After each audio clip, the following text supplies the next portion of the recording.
Aminu M Inuwa. Omi Empire, Busunguwa Empire. Ai, yan mata zan zo gare ki, soyayya zani baki.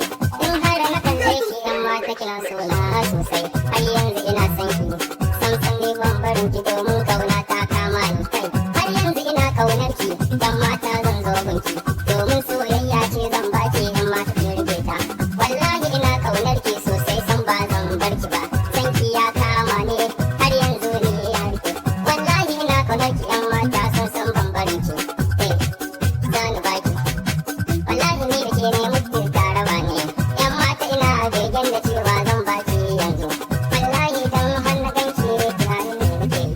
Yan mata ki rike ni. Domin soyayya ki har yanzu ita ce nake ta buri. Wallahi ina kaunar ki yan mata san ban barin ki.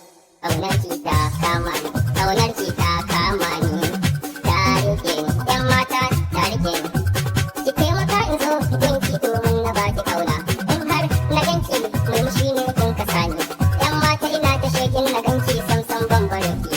Har yanzu kaunar ki ta kama ni ciki ta rike ni. Ta rike ni. Ni da ke ne dai nake so ni aure sai mu haifi ɗan tagwaye. Domin ina so na ganki yan mata na yi tafiya. Domin in zo na ganki zuciya ta hanyo ta burge yan mata. Har yanzu ina ta shekin na ganki babu zan bari. Soyayyar ki ita ce da ke buri sosai kin gani. Kin sani, kin sani. Wallahi ko yanzu aka ce ni in barki zan koka sosai. Soyayyar ki ta rike ni tabban ni ta saki. Wallahi ina ta shekin na ganki ko yaushe ina tunani. In har na dauko hoton ki na duba ke nake gani.